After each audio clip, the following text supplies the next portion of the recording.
Welcome to the Lead at the Top of Your Game podcast, where we equipped you to more effectively lead your seat at any employer, business, or industry in which you choose to play. Each week, we help you sharpen your leadership acumen by cracking open the playbooks of dynamic leaders who are doing big things in their professional endeavors. And now your host, leadership tactics and organizational development expert, Karen Farrell-Rhodes.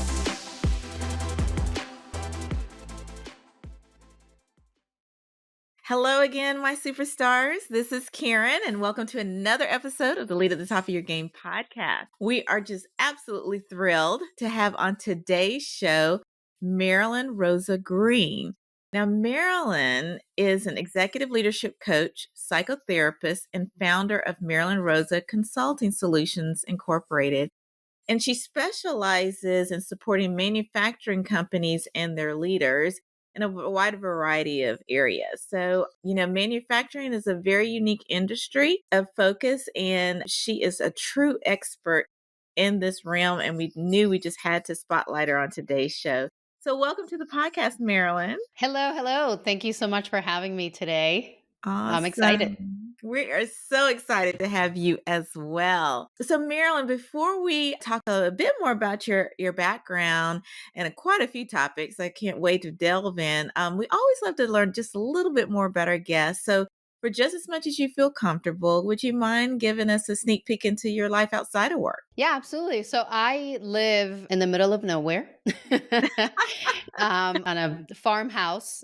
We have a few acres, and my husband has a couple of greenhouses. He's in the landscape and hardscape business, and he loves plants. And so it's my little oasis there. I get to go on walks, and even if it's winter, it's 80 degrees in there. So it's beautiful. And we Nice. might get some chickens here soon. Oh, nice. Just having a very peaceful, different life than my city-like life that I had in Boston many years ago. So yeah, we just like to spend time with family, and we're both business owners, and yeah, that's really, I lay low these days. Do you? Well, sometimes, and we have different seasons of our life, and this time of laying low, it sounds like it agrees with you very, very well. And I will share, although I am in the big city of the Atlanta, not as big as New York or Boston, obviously, but in Atlanta, my indulgence in nature, I have an organic garden in the back. And so that brings me a ton of peace, gardening, Yeah. hearing the birds and nature out there. So that is my little heaven at home. Yeah. And I guess I didn't. So outside of Wichita, Kansas, but Oh, Kansas. yeah, we Okay. live in the country, and technically we're not even part of like a city, so it's really interesting. It's But it's really out fun, and there. it's very peaceful. And the beautiful thing about it is the sunset, something that I never really even paid attention before, but now it's just such a beautiful thing that I'm gonna miss it when we're not here There. anymore, because we got some plans in the future to move. But I don't know. We'll see. But this is definitely a season for me to.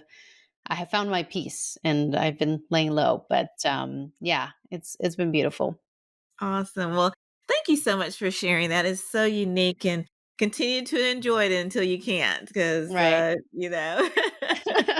Certainly. All right. Well, let's go ahead and kind of jump into the meat of our conversation. But I would love to first start off by letting you just share with us at a high level some key milestones in your professional career. And then can you end with sharing with us why you decided to start your firm?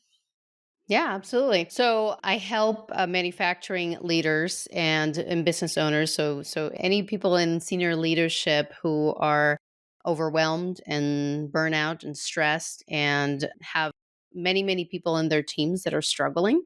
I help them with establishing strategies to create wellness and focus on well-being with their employees and create team cohesion. And it's an amazing way for me to blend my psychology background and my leadership development background. And, I was in HR and right in the trenches in manufacturing for many years. And so I was the go-to person in HR that people went and shared their struggles, their stories of burnout, their I need help, just anything small from I don't know how to download the self-service app on my phone to, I'm about to quit because I can't get along with my team members or my boss, those kinds of things. And so I worked on a lot of training and development and performance management and also compensation. I mean, I really was a true generalist and did a little bit of everything in HR for many years. And I even, after I got my bachelor's in psychology and I had more experience in HR, I pursued a master's in HR. And I really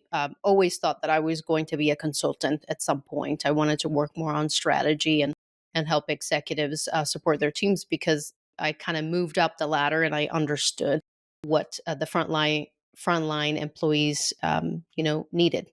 Right. And so, that was my plan. But, this and that happened. And I took a leap of faith and decided to shorten my 10-year plan to the next 6 months. And it was really, one of those COVID stories that everything was just crazy. And if anybody who's listening to this worked in manufacturing, you know that the COVID experience, especially if you're in food and beverage Yeah. manufacturing, was really difficult, was really, really difficult for many reasons. And so I was in the middle of an expansion plan with the company that I was supporting. And so it was not just the effects of COVID, but also because of everything that was happening in the world with supply chain and all these other issues, it forced us to change our expansion plan from 5 years to 18 months. So we Oh, wow. really were forced to increase our headcount by hundreds. And I was the hiring manager, I was in charge of, finding everybody. And so uh, through those some years that I did that, I just really realized, you know what, I don't want to wait 10 more years to work with several companies and really dial in and focus on to what I like to do in supporting leadership. I think I'm just going to do it now. So, just to give you some context, that's kind of where I was. And I can't say that I was burned out, but I was pretty close to burning out again. And I Yeah. think that's why it's such an important topic for me and share what I learned from my experience with my clients. And so I became I guess like an HR contractor per se, and that's how I started in my consulting business about 5 years ago. And then I evolved and started, exploring. And the more I worked with specific leadership development coaching for frontliners, and then middle management and so on and so forth, I realized that systems are great and they're very important. They're very important. But ultimately, to really level up your engagement and your retention, there are deeper issues. And it's the way in which we form relationships and we relate to one another and we understand who we are in a team. And I realized that had more to do with psychology than anything else. And so I went back to my psychology roots and I just decided to sign up for this couple of classes, and then one thing led to another, and I ended up getting my master's in clinical mental health counseling and being licensed, and I practice part-time. I see couples and individuals and families as well, not as much families, but my sweet spot tends to be anybody who's overwhelmed, going through transitions and having toxic relationships in their work environments or with their teams or their boss or, those kinds of things. So it had definitely been an interesting kind of pivot, but also in a way in addition to what I do. So it's really fun to be able to do coaching and Yeah. then also do clinical work as well. And it's been very exciting. I think that mental health is really important for anybody, whether you're in leadership or you're not in leadership, if you're manufacturing or not. I think that anybody can relate to feeling stress, to feeling overwhelmed. And yeah, I just found myself wanting to explore that more because I wanted to help my clients and I wanted to feel confident in exploring their difficulties and issues that they were bringing up, that it didn't matter if I gave them tips or if we came up with different processes. There was just something really inward that that they needed to work through. And so that's kind of how it was. It was a professional curiosity, and I've always enjoyed psychology, and so that's how I ended up, I guess, kind of switching gears a bit and evolving. And it's still a work in progress. I'm still Oh, learning and absolutely. figuring it out, and yeah. That sounds interesting. Now, do you still focus on leaders and teams in manufacturing, or have you Yeah. expanded to other industries as well? Yeah, I think that from time to time, I'll work with like a business owner or someone who was in manufacturing and now they're in a different or similar industry. But yeah, typically my clients are in manufacturing for coaching, for clinical work, not necessarily. It could really Yeah. be, yeah. They probably want to go to someone for coaches, the ones who are seeking coaching, want to go to Huh. someone that can resonate with, Yeah. what they're going through, at Certainly. their And places it's of funny work, because you know? my clients, my clinical clients, my my clients from psychotherapy, not to be confused, they have no idea. They have no idea that I'm a coach. Like 99% of them, they don't know that I like do podcast interviews, that they have no idea, You have this and secret life on the side. yeah, it's like a secret life, and, I don't mind, I'm not hiding anything, Right, right. but it just I think it makes me feel more at ease, that they can just kinda relax, and it's easier to build rapport that way, I think. But we'll see. I think I've had opportunities where it comes up because they're coming in related to burnout and Yeah. very relatable things. And so I may share some resources and share my story, those kinds of things. And they're like, "Oh, I had no idea. Okay, well tell me more." So it's really, Yeah. really interesting. But yeah. Okay, well, so can you share? Do you mind sharing? Just since especially I'm just curious, and you have Mhm. so much experience in manufacturing. What are some examples of how burnout and stress shows up in manufacturing environments? Because I've consulted in a few manufacturing companies as well, and I can say it is a bit different. It didn't during the pandemic, but it is a very unique type of environment. So I'm just It is. curious at a high level, what trends or how does it show up in manufacturing? Certainly. Yeah, and I have to tell you that it takes us, honestly, it does take a special person to have a long career in manufacturing Yeah, I agree. and have healthy relationships and be healthy, period. Just because unless you figure things out, really, for the most part, I guess what I'm trying to say is there's a lot of seasons in manufacturing where you have to work 6 7 days a week, or and it really doesn't matter like at which level you're in. And there's a lot of demands about the business itself, even if you have a somewhat okay work life balance, that can be it's very high pressure. If something breaks down, I mean, it could cost the company millions. If you have a shutdown, if you have an audit, I mean, there's so many different pieces of this, and so it can be very high pressure environment as it is. Even if you have all the right people and all the right systems and everything, it's still very high pressure. And so I think it really is this really the environment for you? Is this where Right. your talents are best suited? And so burnout it may be experienced differently depending on the person, because if you're not, again, in the right environment or the right company, I think that has a lot to do with that. I Yeah. think and that's why, and you consult on this, I'm sure, is your talent, right? And figuring Yeah. out the right talent, the right selection process. And that's really key, because if you don't have the right selection process, you might find people burning out really quickly in manufacturing, to whereas other industries, they may not. And so that burnout can Right. look differently depending on the person. But I would say that when someone starts to change their behavior, like if they're typically very talkative and participate, and all of a sudden they're never raising their hand, they don't really are coming to anything, or maybe there's some kind of procrastination. Perhaps they're delaying submitting reports, or taking longer to answer emails because they're feeling kind of stuck, or there's a freeze in their response. Right. Any changes in their behaviors, and absolutely I would look out for what we would call it performance issues, but it really is coming from a place of anxiety, perhaps, or very stress. And so these are all signs. They may appear tired as well. Like Yeah. you might notice that they are yawning and they look like Yeah. they're scattered brain, those kinds of things. I mean, these are all Yeah. signs of burnout. I also look at burnout as a team or as an organization as Yeah. well. So, Yeah. when your team is burning out, there's a lot of mistakes being made. There's a lot of pointing the finger and blaming. And anxiety. Mhm. There's a lot of emotional reaction to things. I mean, really out of proportion, a high employee conflict. So I would look at burnout from a higher level in that way. What's going on with the team performance and the team dynamic.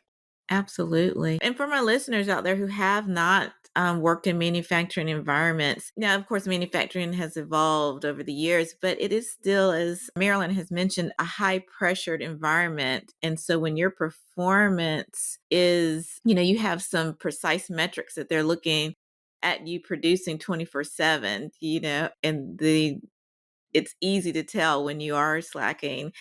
And to your point, Marilyn, if something happens, you have a bad day or off day or whatever, it's very obvious to everybody in management. And so that whole, like you said, finger pointing, stress, you bring it home with you. It kind of rolls into sometimes conversations on your personal life. It does not make a whole happy whole person. And I remember we used to try to help people be resilient during times of stress.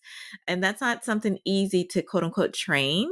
It seems you can provide tips and assistance on how they can approach things, but it's just natural that resiliency is higher in some people's DNA than others. That's what I observed when I was looking at overall organizational effectiveness. And I'm curious if you think the same, or do you look for other indicators as well? Yeah, well, I think that resilience, my personal opinion and professional opinion, I think it's when you say you either have it or not, like it's in your DNA. I think what I'm hearing is you meet someone and you can kind of understand that they're able to, for example, take constructive criticism better, right? Like they have thicker skin, or if they make a mistake, they own it. If they kind of fail, they're able to be like, okay, like let's figure this out and kind of move Take the on, right? feedback and So yeah, pivot. take the Yes. feedback and I Mhm. think what it is now that I have a clinical background, I put all these pieces together and I realized that it is actuality your environment and it is how you have grown up. I don't think that's that you were born in a certain way, but I think that some events in your life have impacted the way in which you see yourself and you see the world. And there have been people, for someone who's very resilient, there is part of your DNA. Yes, I'm not going to deny that. But I think it has more to do with your environment. And whether that stems from childhood, which a lot of times it really does, it also depends on the types of relationships that you've had on a personal level Yep, and that's true. also including the workplace relationships or environments, because you've noticed that some people bring in their unhealthy behaviors or those toxic traits from other well, this is how we did it then or there, Right. or those kinds of things. And that's learned. That's all learned behavior. That is Yeah. because of our environment. And so I really do think that just in the way that we learn that, we can unlearn that. Yes, it is very difficult. Absolutely. It's not easy. But I think that with But the if you're right intentional and committed, yeah, right, then you absolutely. With can. with Yeah. the right leadership and environment, you can absolutely bring a burned out or even heartbroken or really a person who's lacking confidence. You can build that person up. You can support them. You can't change them, but you can provide them the tools and the environment so that they can succeed. And I Absolutely. and I don't think then it's not a matter whether they have it or not. Is And I be honest with you, sometimes it's timing. Like That's maybe true.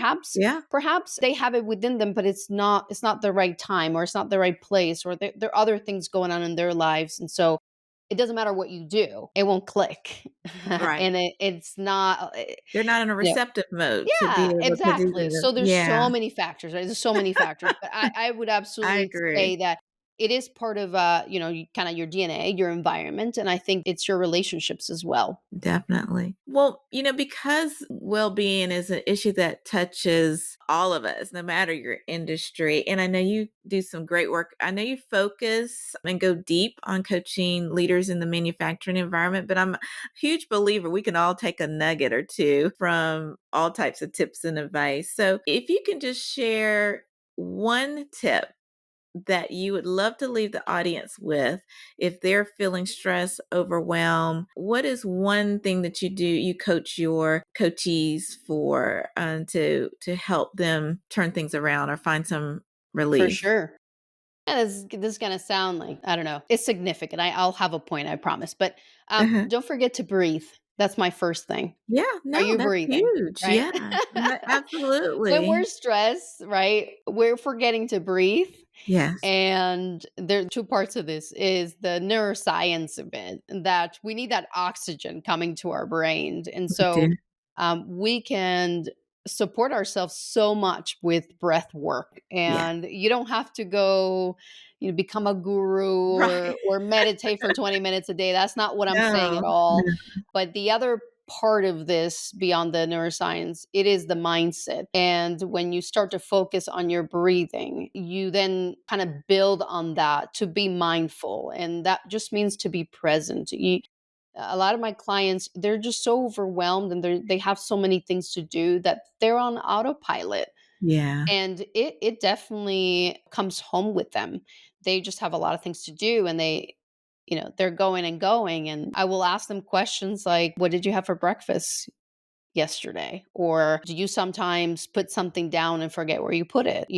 Or those kinds of things. Like, do you find yourself driving somewhere and like zoning out? Or, how often those does are that all happen? Those kinds symptoms. of things. And so if we are mindless in what we do, we're Yeah, mindless in how we interact with other people. And that absolutely. definitely has an effect. So I would say breathe, slow down your breathing, Love and it. come back to the present. Just observe a bit more, and it just takes one little step, and then you can build on that. Feel for don't that. don't Yeah. don't make it so hard and complicated to turn things around. You just have to, just hang in there and take one little step at a time, because I that's what love got that. you there in the first place. You're trying to do everything. Absolutely. Trying to do And we're everything at the not same having any time. more of that. We're trying to get And you you have out to of do that it, and you mindset. wanna do it perfectly. That's the thing. I love my Right. clients. All my clients are perfectionists, and Exactly. and it'll make you freeze for sure, when It you're definitely overwhelmed. will. Well, Marilyn, can't let you out of here without asking you our signature question, for our podcast guests. And once we do that, then I definitely want to make sure that you share with our audience where to find. I know you have a new place and a lot of new content in this whole well-being space, and focusing on helping manufacturing leaders. So I'm going to give you some airtime to share that as well. But let's start with, and for my newer listeners, our signature question comes from research my company did on high performing leaders. And so there were 7 big buckets of activities that high performing leaders always did. And one of them, that Marilyn chose that really resonated with her, was leading with intellectual horsepower. And intellectual horsepower is all about using your areas of expertise and knowledge to bring insights to others that they hadn't really thought about before. It's all about making a difference, using what you already have, your expertise, your superpowers, your knowledge, and your abilities. So, curious minds would love to know, Marilyn, why did intellectual horsepower really resonate with you? Yeah, I think that I'm just a person that I really aim to live a fulfilling life, life with purpose. And I want that for my clients, because having that clarity has empowered me and Fantastic. motivates me and helps me accept and love myself for who I am and what the talents I have. And so that spoke to me, because I can then focus on my talents and not what I'm not good at. And Right. so if you really double down on your expertise, it'll make you a more confident person, but you'll really Absolutely. be able to show up authentically, as a leader, or if you're not a leader, just as a human being, because you are acknowledging your strengths, but you're also embracing them. And sometimes we're good at something, and just because it's normal to us, we don't really see that as a superpower. That's just something that we do. And I think that, that we need to bring focus to that and embrace who we are fully. And I think that if we use our expertise to have a more fulfilling career or life, I think it can bring us some joy. And I think we need more joy in our lives. We do. We totally do. I'm gonna do a virtual high five on that one. Well, Marilyn, before we let you go today, I would love to give a little bit airtime to you for you to share where people can find you and some of those great resources that you have now published and continue to publish. I want to make sure folks know where to connect and stay in contact with what you're doing, because I know it's helpful to us all. Yeah, absolutely. Thank you. I appreciate that. So I think the best place to go is my LinkedIn profile. I have an open profile, so if you look me up, Marilyn Rosa-Green, you'll find me. It's backslash consult Marilyn. But again, if you literally Google me, you'll find me, Marilyn Rosa-Green, LinkedIn, or you can type in consult Marilyn after LinkedIn.com. And there, on my features section, you'll find eventually when this comes out, I'll feature it there so you can watch this podcast episode. I have other interviews that I've done as well. And then my newsletter is called Manufacturing Mental Health. So you can subscribe to that and just have another way to learn about the concepts that I focus on with my clients in a deeper way. And in that newsletter and other postings, I also share opportunities for attending free workshops and opportunities to engage with me and work with me. I also have a stress-free leaders guide on that feature that they'll come up later today, actually, on the date of this recording. So there's a lot of good stuff in there. So yeah, just go over to my LinkedIn profile and you'll see all my content and please connect with me. I would love to hear from you. If you heard me on this podcast, please DM me and let me know, and to let me know what was a takeaway or something that stood out to you. I would love to chat with you. That is amazing. Well, listeners, we will have the links to where you can find Marilyn in the show notes. So if you didn't catch her articulating them, no worries. We will have those links there. Check them out. And do reach out to her. She's very sincere. She loves to help others, has a fantastic practice. And especially if you're in manufacturing or leaders in manufacturing, you definitely need to add her to your resources and contact, because she has walked in those shoes in the industry and can definitely be of support to you all. So thank you again, Marilyn, for the gift of your time. We really appreciate you joining this episode of our podcast. Thank you so much, Karen, for having me. Awesome. And thank you to listeners for the gift of your time as well.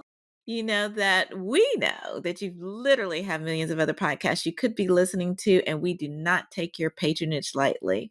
All that we do is ask that you like and subscribe to our podcast on your favorite podcast platform of choice, and share our podcast with just one friend, because by doing so, it'll help us all to better lead at the top of our games. Thanks so much, and see you next week. And that's our show for today. Thank you for listening to the Lead at the Top of Your Game podcast, where we help you lead your seat at any employer, business, or industry in which you choose to play. You can check out the show notes, additional episodes, bonus resources, and also submit guest recommendations on our website at leadyourgamepodcast.com.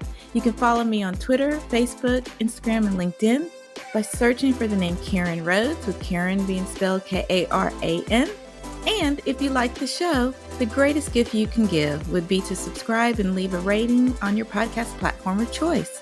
This podcast has been a production of Shockingly Different Leadership, a global consultancy which helps organizations execute their people, talent development, and organizational effectiveness initiatives on an on-demand project or contract basis. Huge thanks to our production and editing team for a job well done. Goodbye for now.